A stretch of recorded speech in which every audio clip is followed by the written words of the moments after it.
Hi, this is Mike Young with Noble Warriors. You're about to hear a message entitled Darwin versus Design. Is Intelligent Design an Intelligent Decision? Presented by Joe Thompson. Joe was with Noble Warriors in Midlothian, Virginia. This workshop was part of the Iron Sharpens Iron Men's Conference hosted by Noble Warriors at West End Assembly of God in Richmond, Virginia on Saturday, March 22, 2014. I pray the message will challenge and encourage you as you walk with Christ and lead your family. I think we're going to go ahead and get started. I know you guys have a survey down there. You need to finish that up and turn that in. You've also got a sheet there I want you to take with you. It's just kind of what I call slides that stick. When I saw those slides, that's the one thing that really stuck in my craw that I just couldn't get over, and I struggle with that. You guys need to know, I was born and raised in the same environment you are. From the time I'm an engineer by degree. Since I was at Hall, I've been educated in the U.S. public education system. This is what we teach in the U.S. education system. It wasn't until I was probably 35 years old that I went looking. Something didn't seem right. I went looking and found out the evidence is just not as strong for evolution as people might like you to think. So with that, I think we're going to go ahead and get started. I will say one other thing, and this is not for sale. I actually got this at the library. This actually was just published. Just put out this last year. The book is called Wrong: Why Experts Keep Failing Us and How to Know When Not to Trust Them. It's interesting. My wife said, you don't need to read that. It'll just reiterate everything you've been kind of preaching over the last 10 years. But if you guys have an interest in that, that's in the libraries here in the Richmond area. So anyway, let's go ahead and get started. Thank you for coming. My name's Joe Thompson, and let's just go ahead and dive right in. If we can, let's dim those lights a little bit to help you see the TVs. I'm sorry, they're a little bit small, but hopefully it'll work. So go with all of those out front, and we're just going to leave those back ones on, I think. One more. No, they stay. This last one over here. All right, you guys see all right? All right. Oh, got to turn things on here. All right, let me back up. It's already jumping screen here. I need to do a little quick disclaimer first. There is information out there all over the place, guys. These are just some of the agencies that have some information if you want to pursue it. What you're going to see today, there's Creation Science Evangelism is given. There's a lot of information from them, and you're going to see some of that today. So this is not my own material. Not all of it is my own material. The question is, why do we do this? 1 Peter 3:15 says, always be prepared to give an answer to everyone who asks you what the reason for your hope. And I think that's really why we're doing this. We want you guys to be prepared to give an answer. Now, the question is, was it creation? Was it evolution? Or was it maybe a mix of the two, what's called progressive creation or maybe theistic evolution? And what I mean by that is, did God just wind it up and then let it go? And I think we're going to just try to show you. You guys get to make up your own mind as you think this thing jump around a little bit. Here's a recent article, I'm not going to say recent, but I mean in the last decade or so, that said 55% of all U.S. natural scientists believe in Darwinian evolution. Notice the slant they put here, right? They said 55% believe. What's that mean? 45% don't, right? Roughly half. If I were to bring in 10 natural scientists in here, and I'd say, okay, all of you guys believe in evolution, go over there, and all of you that don't go over there, you wouldn't be able to tell the difference, right? But evolutionists want us to believe that the debate is over and that you're the only moron out there that doesn't believe in evolution at this point, and that's just not true. Here is a statement out of a Science Digest that said recently, now this is 20 years ago. Scientists who utterly reject evolution may be one of the fastest growing controversial minorities. Many of these scientists are top flight scientists at some of the most premier institutions in the country. You just never hear that on the national news. Here's Dilbert, and I love Dilbert. You guys may not, but this is a kind of a classic. Says the pointy-haired boss says to him, he says, wow, you have three master's degrees and a PhD.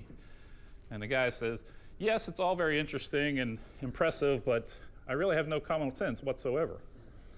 The pointy-haired boss says, that's not what sort of thing that I would say during the interview. He says, I don't even know why not. You're going to see this come up again and again and again. Very intelligent people. I worked with a pharmaceutical company, an international pharmaceutical company, a very large international pharmaceutical company. We had 7,000 engineers and scientists at Abbott Laboratories when I worked there. We had some truly brilliant people there. making the latest and greatest drugs for cardiology, for AIDS, for cancer treatment, everything. And I know a lot of very intelligent people who believe in evolution. I also know a lot of very intelligent people who've never asked themselves why. It's when you look at the evidence is what makes you understand one way or the other. So let's go ahead. You don't have to be a PhD to understand the evidence, and that's what we want to show you today. So what is truth? Let's start out with what is truth? I want to start this with, today's society will tell you that truth is in the eyes of the beholder, and I want to show you that that's not true. And let me give you a little bit of an example. If I were to hand you this and ask you what that is, what would you tell me? It's a banana. Why would you say it's a banana? Because it looks like banana, feels like a banana. Smells like a banana, tastes like a banana? Yeah. It's a banana, right? If you were to open it up, what would you expect to see? An apple? An orange? How about a potato? Right? No, it's going to be a banana again and again and again. No matter how badly you don't want that to be a banana, is that going to make any difference? If I really, really, really want it to be a potato, will that make a difference? No, that's truth. That's God's truth. Okay? I want to understand that. That's God's truth. You can count on it. Now, that may seem silly to us, but it is so, we take it for granted so much that we don't really even think about that. Okay? But what about man? I would say that's God's truth. What about man? Okay? What do we say? Is that guy in a $5,000 suit, Armani suit over there, is he rich? Is he wealthy? Maybe. He might be. But we also have 1 million people declare bankruptcy in the United States every year. Why is that?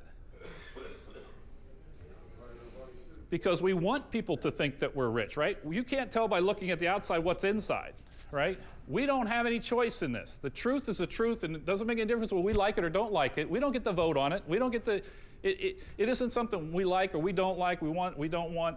But that's our society has gone that way a little bit today, right? If I really, really didn't want that to be a banana, does it make any difference? No. The truth is the truth, and we don't get any input to it. That's like if I had a really bad day today and I don't want the sun to come up in the morning, is it going to come up anyway? But what if I really, really, really don't want it to come up? It doesn't make any difference.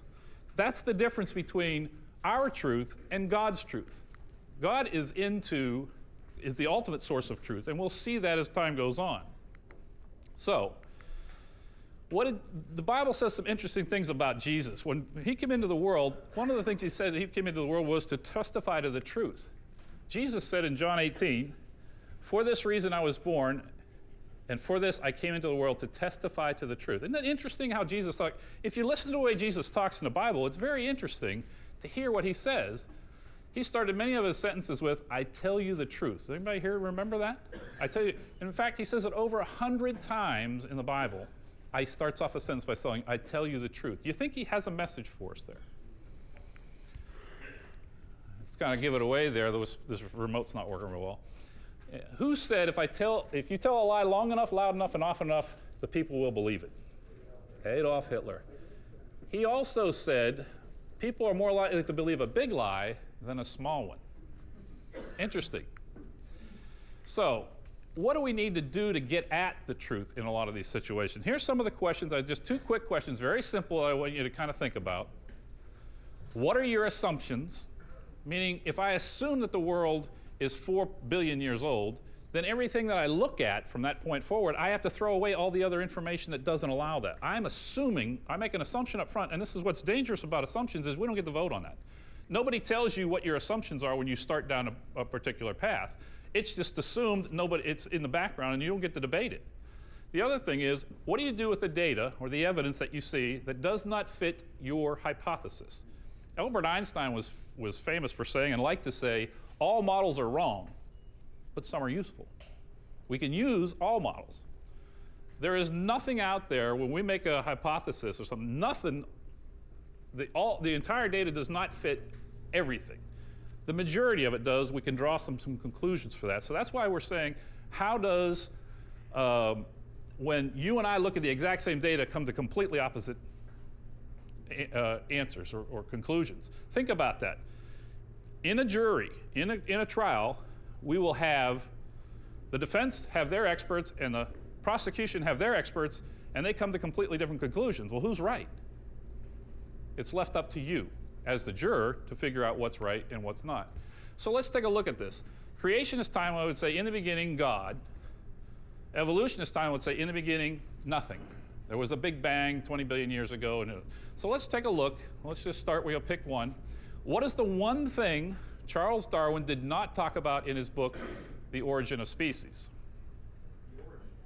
The origin of anything, right?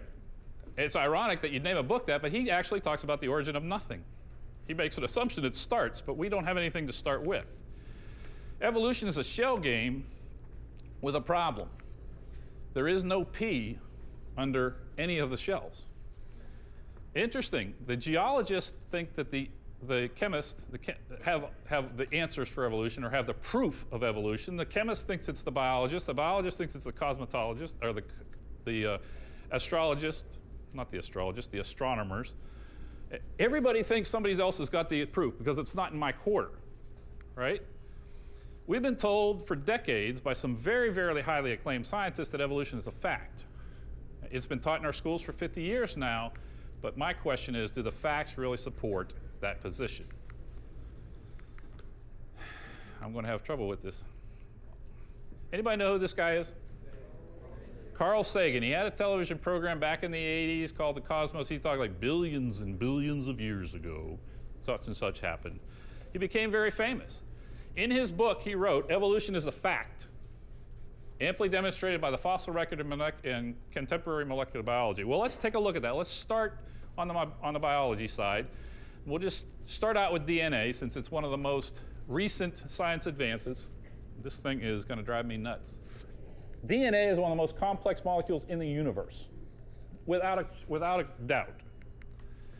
The probability of one DNA arranging itself on its own by chance has been calculated at 1 × 10 to the 119th power. Now, I'm an engineer and I like numbers, but I can't really grasp what that really means. But let me give you something to relate it to. The entire visible universe from end to end is 10 to the 28 inches in diameter. That'll give you some idea how ridiculous that statement is. DNA formed by chance, that's really an intelligent statement. And they know that, okay? So, come on. We'll worry about it. Here's a guy, this is even guys acknowledging this. Here's a guy from Canada I really like, at least he's honest. He said, you must conclude that no valid scientific explanation of life exists at present. And since science has not the vaguest idea how life originated on Earth, it would only be honest to admit this to students, the agencies funding the research, and the public at large. I think that's very telling. Now, if that's all you need is having all the right chemicals in the right place for them to kind of spontaneously generate life, try this. Let's take a frog, put him in a blender, and turn it on, okay? I'm not trying to be gross here, but when you're done with that, you get this green goo in there. Every molecule, every protein, every cell, everything is for life is right there. Now, if I let that sit out there for 1,000 years, when do you think that's going to turn into a frog? I'll leave it out there for 1,000,000 years. When do you think it's going to turn into a frog? What's the difference between the frog in the blender and the frog hopping around in your backyard? The breath of life, right? Genesis 7 says all creatures have the breath of life in them. Genesis 2 says that God breathed into the nostrils the breath of life, and man became a living being. That's the difference. The breath of life. Now, come on. This is going to be a problem. Science understands, when we really start talking about this, we call that spontaneous generation, meaning dry chemicals convert themselves into biological life. Here's a Nobel laureate. George Wald is a Nobel laureate. He won the Nobel Prize. He says, one only has to contemplate the magnitude of this task to concede spontaneous generation of a living organism is impossible. Yet, here we are as a result, I believe in spontaneous generation. Now, is this one of those moments when we talked about you got no common sense at all? Your science tells you one thing, and yet you still believe it? Here's this follow-up. Most modern biologists have reviewed with satisfaction the downfall of spontaneous generation hypothesis, yet unwilling to accept the alternative belief in special creation, are left with nothing. I think the scientist has no choice but to approach the origin of life through the hypothesis of spontaneous generation. Do you hear what he's saying? This is supposed to be a Nobel laureate. This is a scientist we look up to. Is this science or is it religion? This is a very famous cartoon in the science world. It just says basically, then a miracle happens and you get to where you want to be. I think every competent scientist has got to come to this point somewhere in his life and saying, I just don't know how the heck we got here. Does your Bible talk about the debate between creation and evolution? You know the Bible talks about everything if you've read the Bible much. Jeremiah 2:27 says, who says to a tree, you are my father, and to a stone, you gave me birth? Or James 3 says, can a fig tree, my brethren, produce olives, or a vine produce figs? Neither can salt water produce fresh water. This thing's getting ahead of me a little bit, but we're going to battle this, obviously, this remote here, I see. This is how I think evolutionists would like you to think the process works. We start out with, a monkey, and then eventually we get here. I don't need a bunch of phone calls or emails, guys. I'm not picking on Bill Clinton. We're just having a little fun, so. A conservative, and I say conservative and I mean that, estimate suggests that there have to be at least 50,000 morphological changes to go from one species to another. That's a conservative number, and I don't think evolutionists really appreciate this number. They don't want to talk about this piece of it. We've got two members, the last and the first. Where are the other 49,998 members in this sequence? And we'll talk a little bit about the missing link a little later on, but they got to keep it in front of you. In order to keep this lie in front of you, they got it. Here you see it in National Geographic, the first pioneer. If you believe that, someone's trying to make a monkey out of you, not just Bill Clinton. Back to the DNA for a quick thing. It's just a quick hit on it. It said virtually 99% of all modern men are related to one person through the Y chromosome, Adam. They just nicknamed him Adam. Now, maybe they hadn't heard of the flood, and it would be Noah that they'd have to go through, but anyway. And it all goes back to a very recent ancestor. Man, everyone in the world is descended from a single person who lived around 3,500 years ago. This is the DNA evidence. There's another DNA marker out there. It's called mitochondrial, and it's only in female. It's a female marker. But you can trace this back, and it says we all have a common ancestor about 300 generations ago. If at 20 years of generation, it's about 6,000 years.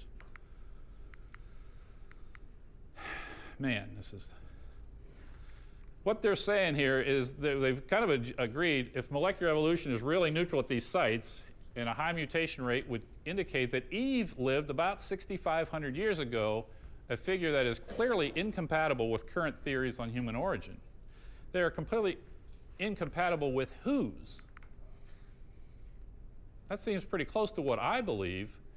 They're pretty incompatible if you use theirs, where man isn't supposed to start evolving till 3 million years ago. Francis Crick, who was one of the guys who discovered the DNA molecule, here's what he said: biologists must constantly keep in mind that what they see was not designed, but rather evolved. Why do you have to tell somebody it's not designed, it's not designed, it's not designed, unless it appears that it's designed? It must be designed. Why do I have to tell them that it's not, it's evolved rather than designed? Because it looks like it's designed. Carl Sagan's statement about contemporary molecular biology proving evolution is not true. God did not plant two babies in the garden and give them a bag of seeds and tell them to get to work. They were completely mature. The garden was mature and fully grown when he created it. Now, there's one point you really need to understand about the debate. And I'm going back to this Nobel laureate. George Wald says, time is in fact the hero of the plot. Given so much time, the impossible becomes possible. The possible, probable, and the probable, virtually certain. One only has to wait. Time itself performs the miracles. You see what he's done here? He's gone from absolutely impossible to it has to be virtually certain with a bunch of words. Where does he back that up with science? It just says he goes from completely impossible to it has to be absolutely certain. No logic, no science, no evidence. That's just what he concludes because that's where he starts. So let's take a look. How old is the Earth? If we look at the evolutionary timeline, we would say the Earth formed 4.6 billion years ago. All right? Now, let's just for the sake of argument here, let's act like we are, we want to go find our booty in the ocean. We want to go find a sunken gold vessel, and we are deep sea divers, and we find a sunken chest, and in that sunken chest there are some coins, one from 1750, one from 1710, and one from 1695. Now, when did the boat sink? Well, I may not be able to tell you when the boat sank exactly, but I can tell you when it did not sink, right? If there's a coin in there from 1750, it didn't sink in 1765, right? It could not have sunk before 1750. Now, why is this important? I know it's a fairly simple thing, but why is this concept important? It's fundamental that we understand this because if just one young Earth hypothesis is true, then the Earth cannot be any older than that date. Does that make sense? If one young Earth hypothesis is true, then the Earth cannot be any older than that. Textbooks say that the Earth is billions of years old, but not always. I don't know what we're going to do with this. In 1770, it was only 70,000 years old. In 1905, it was 2 billion. In 1969, it was 3.5 billion. And today, we're going to say that it is 4.5 billion. Now, interesting, this is taken right out of one of your kids' science books, and it says, stress that the Earth is thought to be at least 4.5 billion years old. Why do we need to tell the teachers, stress that that's true? If it's true, it's true. Why don't we have to tell them, stress that that's what we believe right now? Science textbooks are being revised, what?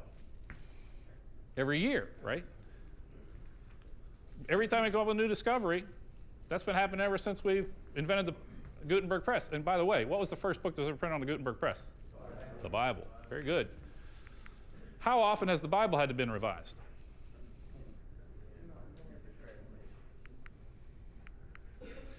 How did we come to be, and I apologize, guys, I do not know what's going on with this remote. How did we come to think that the Earth is older than that? And this actually happened back in the 1830s. A guy named Charles Lyell came up with, he put together the Principles of Geology in 3 volumes. And basically what he stated is that the layers of the rock are millions of years old in difference in age, and then from there it's theorized that the fossils that fall within those different layers must represent evolution. Now this layering type thing is called the geologic column. You'll hear that mentioned out there some. We'll talk about that a little bit here. But basically what the geologic column says, that they named each one of these layers. You may recognize some of these terms, Jurassic from Jurassic Park, the movie. That's when dinosaurs were supposed to be. You might have heard of Cambrian explosion or some other things. But these are just what the names of the layers are. And then they dated them 100 million, 200 million, 300 million, 400 million down the line. And this is what the geologic column is supposed to look like. You see these shells that were down the bottom. That's the lowest level of life. And then it progresses up until it gets to human beings in present day state. So way at the top. Now,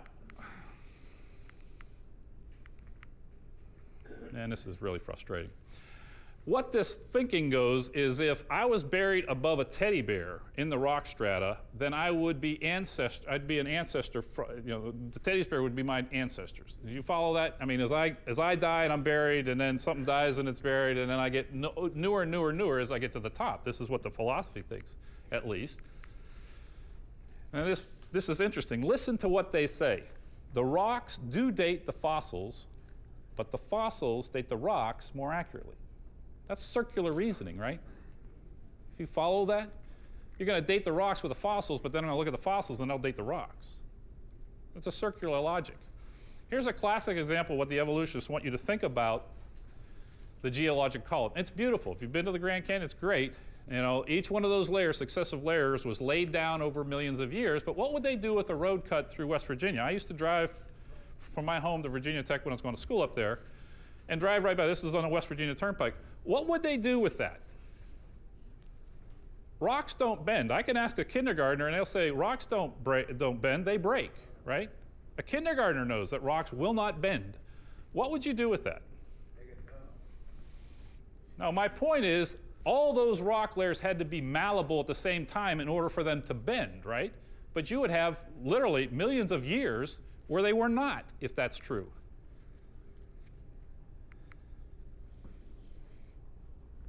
Theoretically, one rock says, can you bend solid rocks? Can anything bend a solid rock? Then if those layers are all different ages, they would all have to be soft at the same time for them to bend without breaking.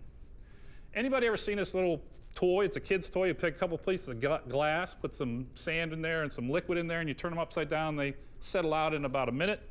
If I turn it over again, that's what it's going to look like the next time I flip it over, back and forth. Doesn't that make a little more sense to you as to how layering can affect? Now, within this different layers, we've got something that's now called what they call polystrate trees. That polystrate tree is a tree buried in the rock strata like this, but the tree extends through millions of different layers of rock. Now, if a tree dies, is it going to wait for all those millions of years for the stuff to come in there before it degrades and just crumbles into dust? We have polystrate trees all over the world. We even had, here's another picture of a polystrate tree where the lower end of that tree is in one coal seam and the upper end is in a different coal seam, and there are thousands of years difference in age. Now, how many of my kindergartner friends would say, yeah, that tree's going to stay there and not rot for millions of years waiting or thousands of years waiting for the coal seam to come through? But man's not supposed to come into this game until the last 100,000 years in the geological timescale. So let's look at that. I don't know what we're going to look at. Richard Dawkins, one of today's mouthpieces for evolution, would say, I'm quoting him, I'm just going to give it, if a single well-verified mammal skull were to turn up in 500-million-year-old rocks, our whole modern theory of evolution would be utterly destroyed. Now, he said that, I didn't. Now let's just take a look at what's out there. Here is where humans are supposed to be in the chain, very top. And now we find human artifacts all the way down here in 100, 200, 400, 500, 600-year-old rock. How can that be? Now, you can't read that, but within this strata, there are chains that have been found, pots, pans, all this in 100, 200, 300, 400 million-year-old rock. Let's take a look at some of the picture. Here in a Cretaceous rock, which is 100 million years old, is a human handprint. So detailed, you can see the fingernails on it. Here's another human handprint found in a Cretaceous rock down in South America. Here's a footprint in crustacean rock. Now, the one before was crustacean, and I'm not going to go back here. See this little round thing up there in the ball of the foot of this sandal? That is what's called a trilobite. Now, trilobite's supposed to be one of the earliest forms of life on the planet. Yet, here's somebody standing erect in sandals. Now, I don't know when humans were supposed to start wearing shoes. Most of them we think of barefoot back then. Here he's standing in sandals in a 500-million-year-old rock. A footprint should never have showed up in this layer of rock if they're true. Here's a hammer in 400-million-year-old rock. Now, what are men's tools doing back 400 million years ago? We weren't around. Here's a pot, and this is a vessel that was found up in 600-million-year-old rock up in Massachusetts. Here's a pot that fell out of a lump of coal in a plant in Oklahoma. It was found in 1912, but a coal is millions of years old. Oil. It takes millions of years to develop oil. We can turn anything into oil. I worked in the poultry industry for a while with Frank Perdue. We take chicken guts, turkey guts, and turn it into crude oil. And what the president of the company said We duplicate what Mother Nature does, but what Mother Nature takes millions of years to do, we do it in about 30 minutes. A piece of chopped rock, petrification. People tell you how long it takes to petrify something. Millions of years to petrify. Here's a petrified pickle. Here is a petrified cowboy boot with the foot still in it. Now, if you flip that boot over, it says 1950. How long does it take to form stalactites and stalagmites? If you go into the Luray Caverns or you go into the Carlsbad Caverns on my honeymoon, we were out there, they tell us 250 million years ago these things formed. Anybody been to the Lincoln Memorial? It's built in 1922, right? If you go in the basement, there is a 50-year-old 50-inch stalactite, come on, in 40 years.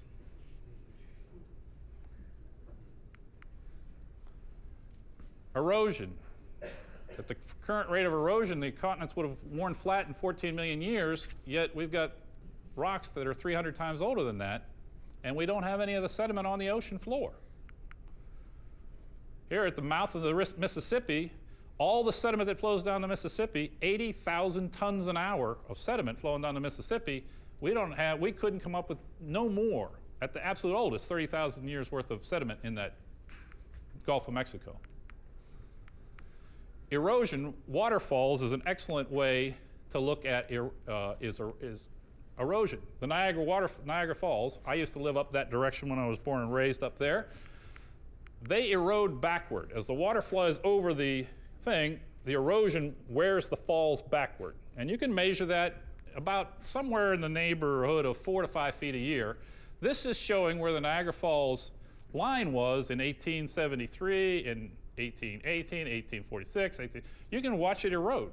At that erosion rate, roughly 4.7 feet per year, you can kind of back up and say, okay, if the Earth's millions of years old, why is Niagara Falls eroded less than 8 miles from one point there to the other?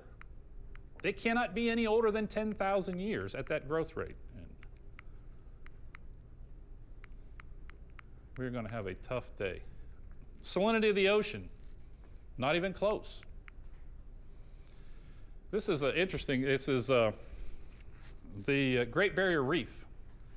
They went in after World War II. There was a lot of bombing done there, planes crashing, ships going down. They busted up and tore up the Great Barrier Reef. The Australian government went out and conducted a study and showed how fast does it take to grow back.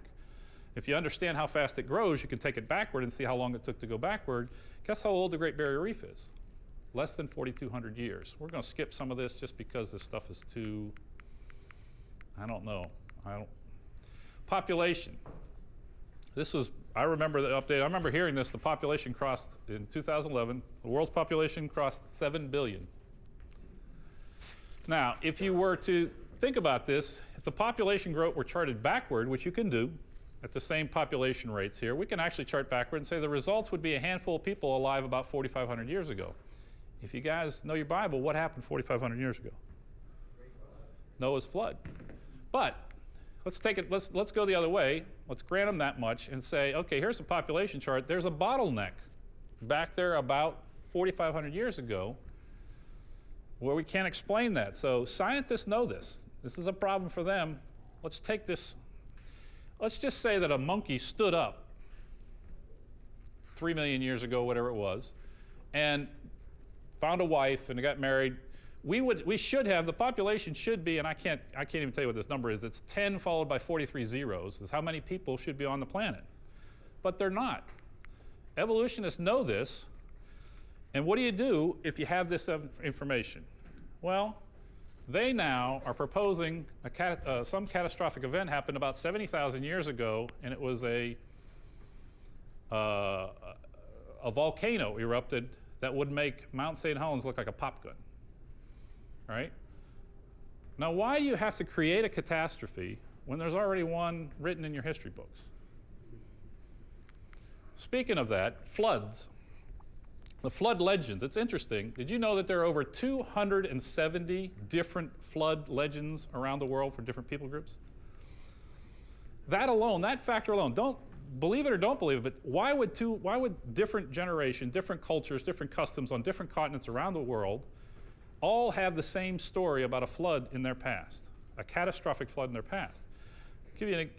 That ought to give you pause. In Hawaii, their story basically says Kunahana, the first man, the world became a wicked, terrible place, and essentially his name was Nu'u. Interesting, sounds like Noah. Nu'u was his name. Only Nu'u, when the floods came, they got in a boat, and only Nu'u and his family were saved. In China, there's an individual named Fuhi. He was the father of the entire civilization. Fuhi, his wife, 3 sons and 3 daughters. Interesting that it's 3 sons and 3 daughters, not 3 sons and 3 daughter-in-laws, but 3 sons, 3 daughters. Great flood. Everybody was destroyed. Told to repopulate the world after that happened. In Mexico, same story.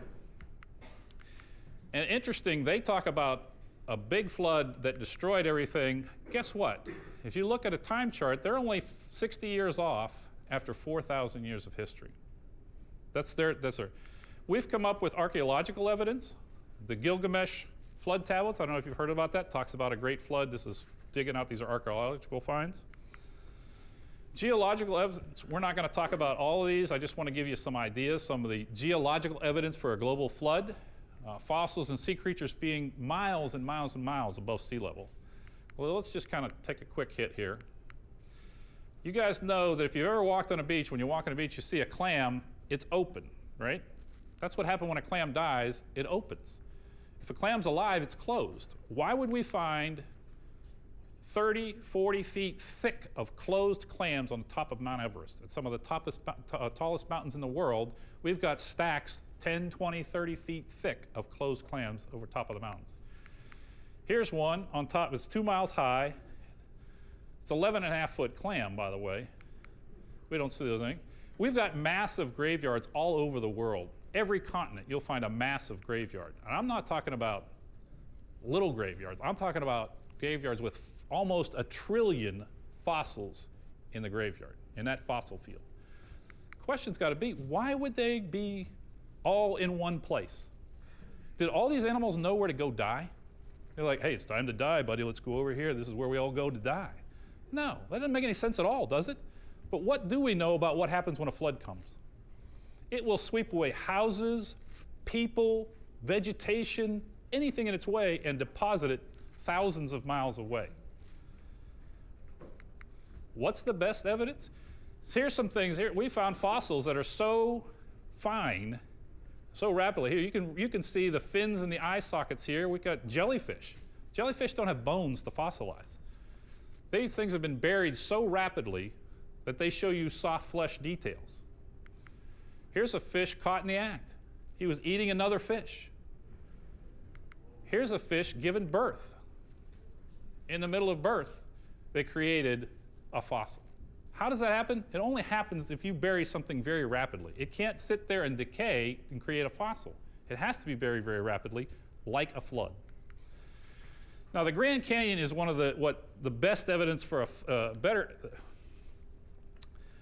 Is the Grand Canyon better evidence for a flood than slow erosion? They'll tell you that it eroded over millions and millions of years.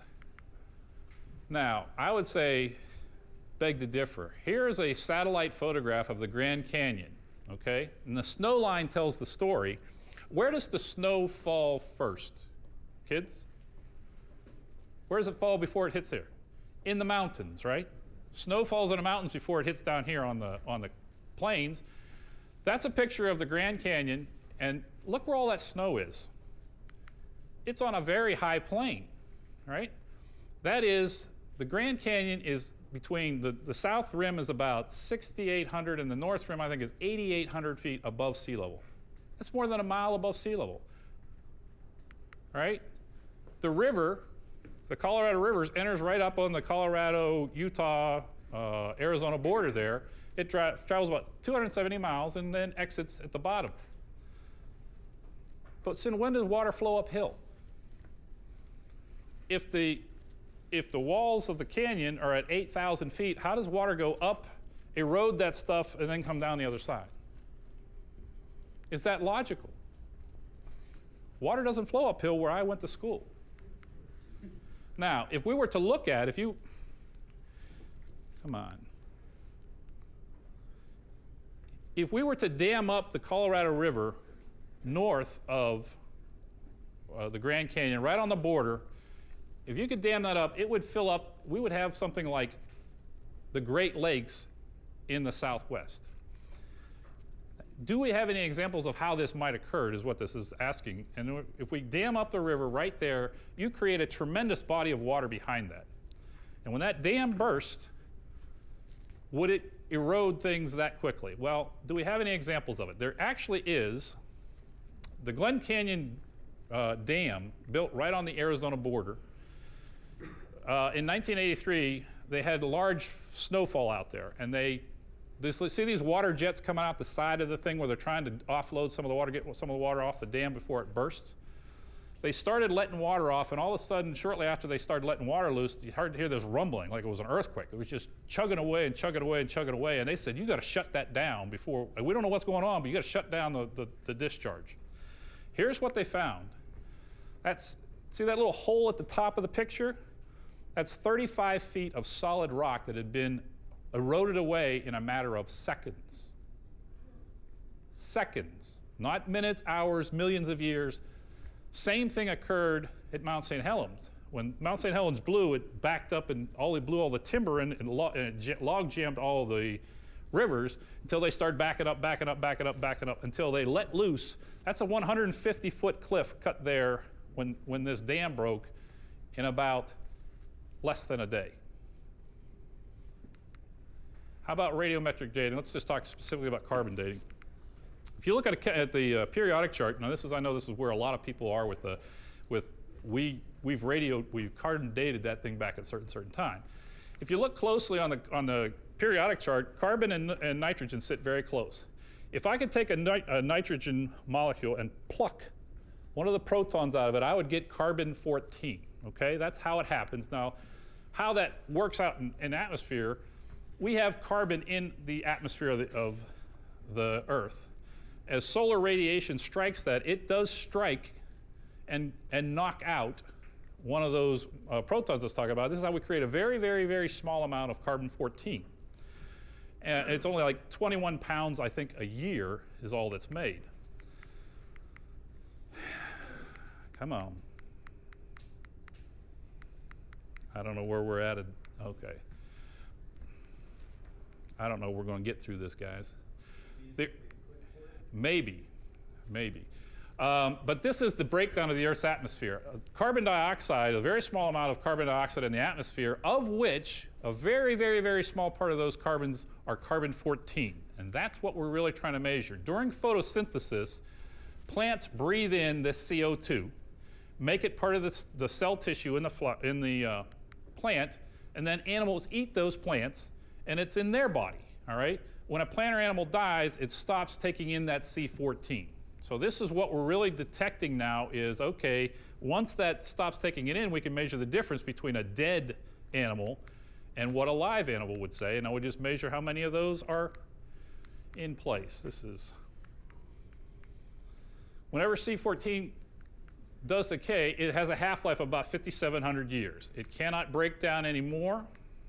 I tell you what, guys, I'm going to run it from back here, and you guys just watch the screen. We're just wasting too much time. So, the key assumption for carbon dating to work is that the amount of C14 in the atmosphere has always been the same, meaning it's in equilibrium. That's the only way that it's going to work is if we're measuring against the known standard. All right, it's been calculated that it would take about 30,000 years for the Earth's atmosphere to reach equilibrium. Now, we know that the Earth is millions of years old, so we can ignore the equilibrium problem, except it hasn't reached equilibrium yet. Radiocarbon is forming at roughly 30% faster than it's decaying. That's a problem. And this is what happens is we get the lower leg of a woolly mammoth at 15,000 radiocarbon years and the skin of the same animal at 21,000 radiocarbon years. That was in 1949 when the technology first kind of came out. Here we have a living mollusk who is shown to be 2,300 years old. This is in 1963, still has a problem. Here's a freshly killed seal. It was dated at 1,300 years. That's 1971. We still haven't got this problem ironed out until we figured out couple of guys kind of came through. Here's what they said. If C14 dating supports our theories, well, then we'll put it in the main text. If it does not entirely contradict them, well, then we'll put it in a footnote. And if it's just completely out of date, we just drop it. Now, where did they tell you that? Not in the article that you were reading, probably. So here's what happened is a couple of Russian scientists were given a couple of dinosaur bones, and they were dated at 30,000 years old. A guy in Ohio dated some dinosaur bones at 20,000 years old, and how can that be? Well, they weren't told that the samples were dinosaur bones. Remember what I said? What's your assumptions? If I tell you this is a dinosaur bone, I know that it has to be at least 65 million years old, right? Here's the half-life, how it works. Basically, it's going to erode. There shouldn't be any carbon-14 in anything that's maybe older than 50,000 years old, all right? We're going to give you the benefit of the doubt and say there should be no carbon atoms, or carbon-14 atoms, anything older than 250,000. Yet, it's impossible. We keep finding stuff below the Ice Age, which is the Pleistocene age, and it still has significant amounts of carbon-14. Well, here's the Pleistocene age way up here, and we're still coming up with stuff way down in 400 million years old that still has carbon-14 in it. How about diamonds? They're supposed to be billions of years old, right? But those diamonds are still found to have carbon-14 in them. How can that be? If we have a known sample, radioisotope dating doesn't work. If we have an unknown sample, well, then we assume that it works. The Earth's magnetic field has declined 10% in the last 150 years, 40% in the last 1,000 years. Well, if the Earth's magnetic field is getting weaker, that's what protects us from the solar radiation. And as the solar radiation wears away, it's going to generate more. It cannot be it cannot be billions of years old. And even carbon dating can't really work. It would not even been feasible for radiomagnetic if the geologic column had not been erected first. Remember, we're going back to the rock state, the fossils in the fossil state, the rocks. And it said, here's what comes truth. Fossils have been and still are the best and most accurate method of dating anything. Let's talk a little bit about this never-ending search for a missing link. Here's a guy who says the most misleading phrase because it suggests that only one link is missing. It would be more accurate to say that the greater part of the chain is missing, so much so that it's not entirely certain whether we have a chain at all. Now, this guy is not a Christian, by the way, or not even a believer. So he said, this is now Charles Darwin saying, why aren't there more, why isn't every geological formulation just covered with these transitional links? He said it's the most obvious and gravest objection that can be argued against my theory. And he says, well, the problem is our record is imperfect. And he's correct. They were. We didn't have a lot of fossil evidence when Darwin was alive. He said that's what explains why we don't have them. The problem is, he says, if we can't find them, then you will rightly reject my whole theory. So if we have a fossil, so, what can a fossil tell us? Well, who its children are? No. What its spouts look like? No. What it ate for lunch? No. When it died? No. Where it died? No. How it died? No. That it's dead? Yes. That's about the only thing a bone can tell us. All right? If you find a fossil in the dirt, you don't know if it had any kids. You don't know if it produced any different kinds of kids. And all you really know is that it's dead. Okay? So why would evolutionists claim that bones in the dirt can do something that a living animal cannot do, which is produce different kinds different than themselves? No fossil would ever be allowed in a court of law just because you can't argue anything with it. Now here's Nebraska Man, and I think it's always interesting. This was actually in 1922, but they came out with Nebraska Man. Notice how his wife looks just like him. His wife it's always kind of cute how they, you always marry somebody who looks like you. He was scientifically born from one tooth. They erected what you see on the screen there from one tooth. No other bones, nothing. Now we got to look at how do they recreate this. So let's look at the bottom slide there. There's the sperm whale there.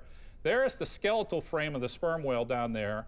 Now if you were just put skin on it, we would guess that middle picture on the bottom, we're looking at the bottom three pictures.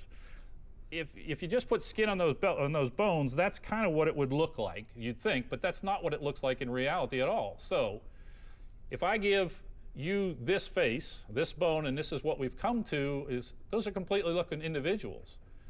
So the point really being is, if I gave, National Geographic gave those bones to 9 different artists and they came up with 9 different renderings of what the guy looked like. It's an artist's conception. It's no more than that. Here's the bones they gave artist. Really, they gave him 7 bones. Now you take those 7 bones in that picture up there, and this is what they recreated down below. Now even the best jigsaw puzzle workers in the world that I know of cannot make those pictures out of what they see in those bones. But that's what you're told, okay? So evolution's really got a hall of shame when we start talking about it. Here are just some of the candidates in the evolutionary hall of shame where they're either not completely honest or outright frauds. Back in 1860, Ernst Haeckel said his turning point was when he read Charles Darwin's Origin of Life, okay? Now he came up with Haeckel's embryos. This is what he said all life starts out as, and then it just changes towards the end. But there was a problem with that. They found out that he faked those drawings. They weren't actual drawings. I'm sorry. Here's what the real drawings look like. Here's what the real embryo looks like. There's what he said they look like, but here's what they were in reality. Now, he was called out on it. Somebody caught up on it, and this is way back in the 1875. He says, this is what he had to say in defense. He said, a small percentage of my embryonic drawings are forgeries. Those, basically we said to fill in and reconstruct the missing links. Well, that's what he was looking for. He created it. So here's the most damning statement. I should feel utterly condemned were it not that hundreds of the best observers and biologists lie under the same charge. Now, you will find, by the way, Haeckel's embryo are still in your student school books today. It was disproved over 100 years ago, but it's still in the school books today. Now, here's Nebraska Man and his wife. I told you that. Here's the real Nebraska Man. It was an extinct pig's tooth. Now, this is back again, 1912. This is part of Darwin theory is proved. This is, how many times have you seen where Darwin's theory is proved? This is actually part of the Scopes monkey trial. This information was used in the Scopes monkey trial. The guy who founded this was actually, this is Piltdown Mound. The guy who found this was actually knighted by the King of England for his find. The only one problem, it was a hoax. He had actually filed down some horse teeth and some dyed them to make them look that way, but it's an intentional fraud. So, I'm losing my place here, quick. I'm going the wrong direction. Now Lucy, you guys may have heard of Lucy. I was in high school when Lucy was found in 1974. These are the actual bones that were found with Lucy. Now, it's interesting, they made that skull out of those bones. Can you do that? Notice there are no hands and no feet, yet this is a missing link, and he's a transitional. Look what pictures are in the zoo with hands and feet that look like humans, don't they? Now, a professor called him out and says, this is complete misrepresentation, and I believe they know it's a misrepresentation. Here's what the zoo officials had to say. He said, they have no plans to knuckle under. We cannot be updating every exhibit based on every new piece of evidence. We look at the overall exhibit and the impression it creates. We think the overall impression that it creates is correct. Neanderthal man. Is this the new Neanderthal man? I mean, is it hunchback and rickets and bent over? But this guy is still alive today. There's an Aborigine skull, a European skull, and a Flathead Indian. I can see why they call the Flathead Indians the Flathead Indians, right? But look at the Aborigine skull. What would they do with this gentleman? Now, the problem with this is, this individual, we're all different, and this is an individual who needs the love of Jesus Christ, not somebody speculating. We all have different shapes and sizes, and that is what God tells us, but here's the one that's most latest. This is actually, I remember driving to work in 2006, I think this was, 2005, 2006. This guy is one of the foremost authority on carbon dating, and he's working much with the Neanderthal man, and he said he systematically falsified dates on numerous Stone Age skulls. Now, this is what was said about it. It said, the commission finds that Professor Prost has widely recognized expert area for the past 30 years has been basically fraud. Here he took a skull that was 3,300 years old is what actually was. He said it was 23,000 or 21,300. On another one, it was a skull that he said was 27,000 years. It was actually a guy who died in 1750.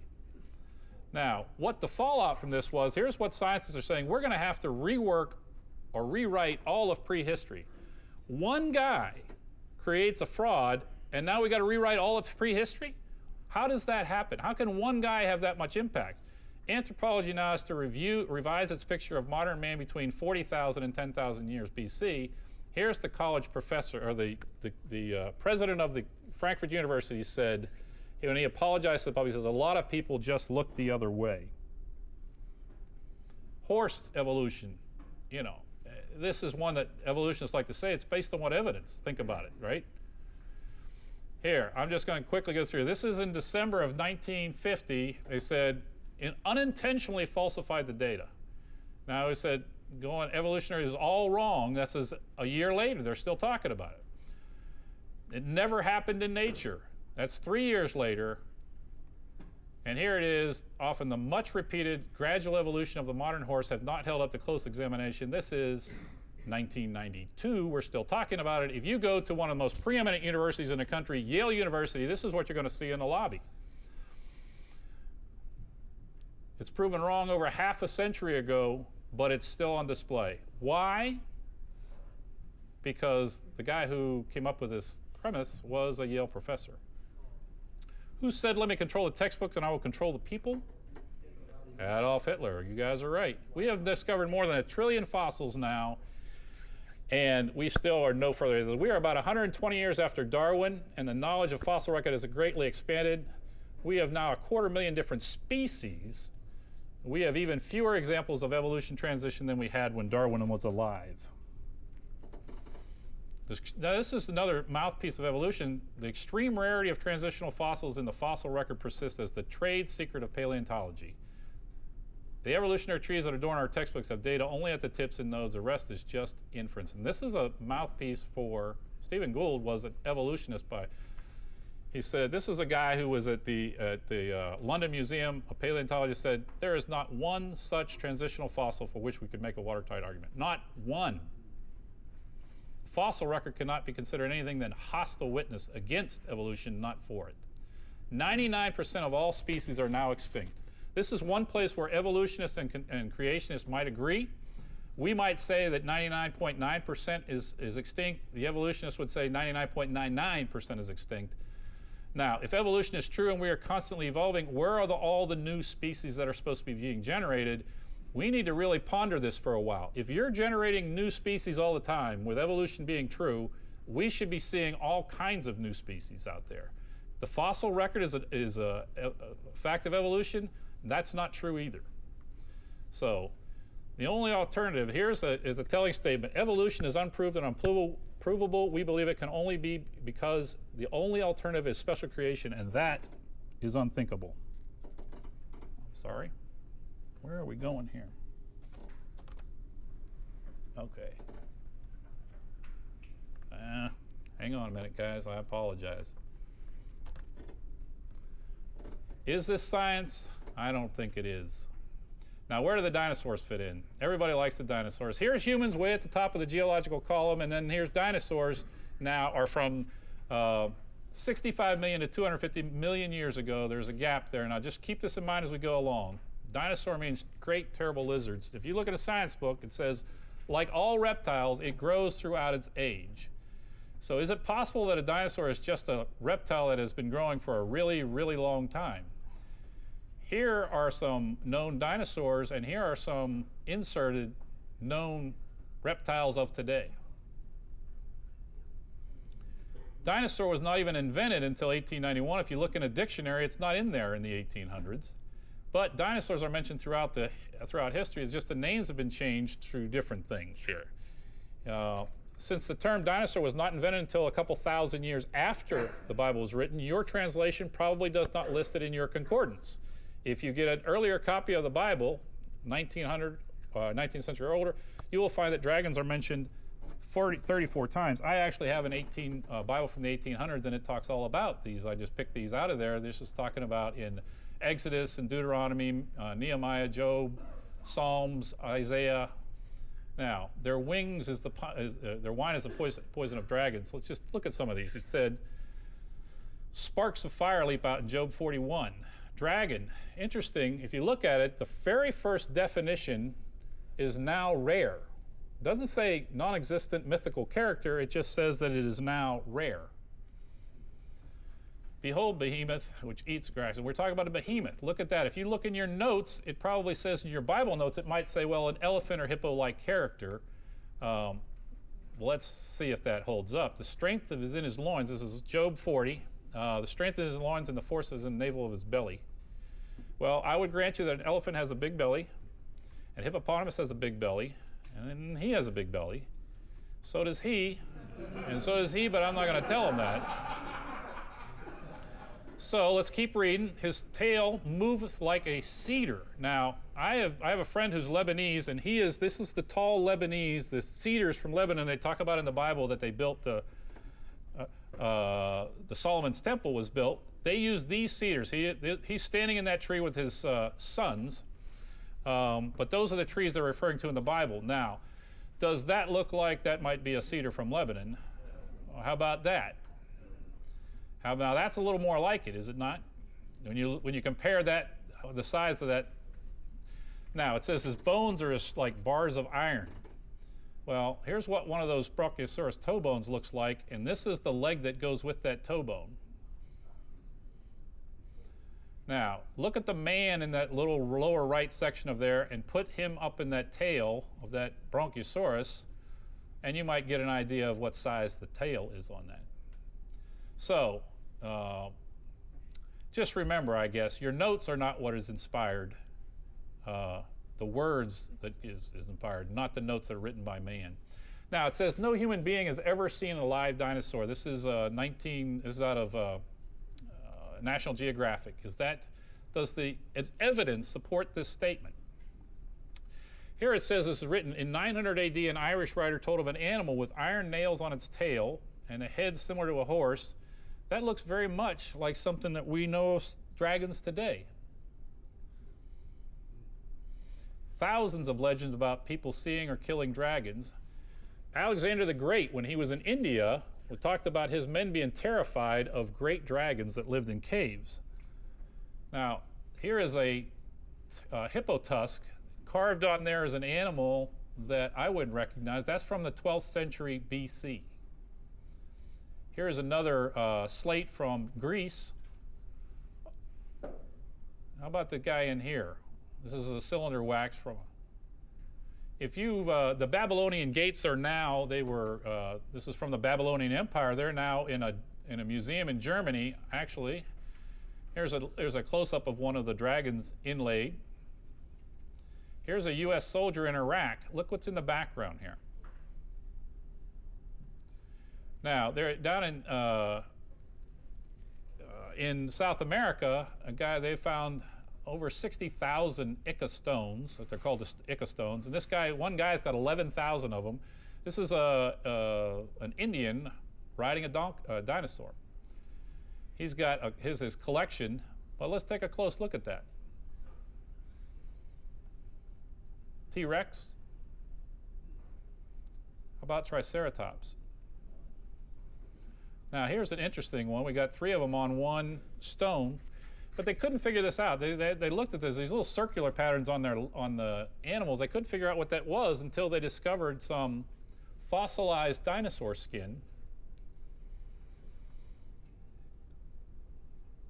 They've also found some other statues and stuff. Here's one, dinosaur ranged 3 inches to 6 feet. They found over 50,000 more of them in Cambaro, Mexico. How about some pottery work? Have you ever seen that character today?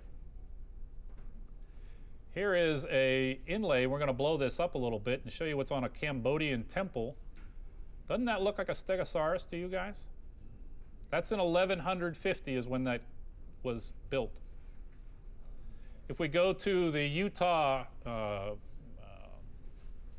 take a little closer look to that, to some of the carvings on caves in Utah.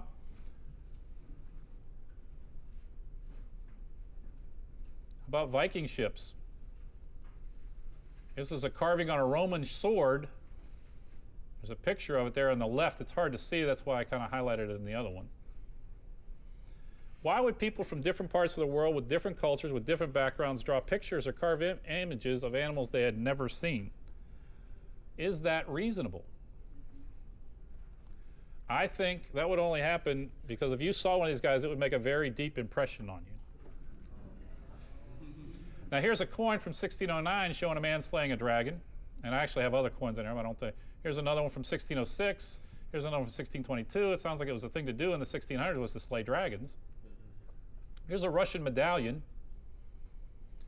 Here's the crest of Lithuania. Now the average, you guys understand, the average dinosaur is about the size of a sheep, by the way. They're not all that monstrous. Here, why would the Chinese calendar have 11 real animals and 1 mythical dragon? Marco Polo talked about it on his trips in 1271 about special dragons pulled the royal chariot. Now, there are also evidence of humans and dinosaurs living together in many different places around the world. This is called the Taylor Trail. I'll blow up and get a little closer. See the human footprints walking away from you and the dinosaur footprints walking to you? Here's one with a human track inside the dinosaur print. It's a little harder to see. You can kind of see the toes of the human footprint on that other one. This would imply that the human beings and dinosaurs lived at the same time. Now, this is another picture. You can see the dinosaur print and then the human print stepped over top of it. And what they did, they took a CAT scan of this because they wanted to see, well, could someone have faked this? Could someone cut in this human footprint on top of the dinosaur footprint at some time later? If you look right there, kind of in the middle of the right picture, you see the contour lines of the depression or the impression that the human toes made in the rock below the surface. We really know why dinosaurs went extinct. What are we supposed to do with all this evidence that contradicts evolution? And what would a reasonable man do? Would he join the conversation or not? And these are some quotes, and we don't really need to talk about all these things, but they're just basically talking about why creationist. Is it really science, or is it just outright bigotry? There's no argument needed. So the evolutionist, knowledge is king. Science is the ultimate learning. The Bible says, always learning but never able to acknowledge the truth. Colossians 2:6 says, don't be captivated by hollow and deceptive philosophy and the basic principles of this world. Those who oppose him must be gently instruct, leading them to the knowledge of the truth, because they are trapped in the devil and is taken captive to his will. Jesus says the wages of sin is death, but the gift of God is eternal life in Jesus Christ. Jesus told you, you will die in your sins. If you do not believe that I am the one I claim to be, you will indeed die in your sins. Your judgment day is coming. What will you say? Thank you very much. I trust this message has provided practical encouragement to you in your journey with Christ. Please visit noblewarriors.org to learn more about how Noble Warriors works to help churches reach and build men. God bless you, friend.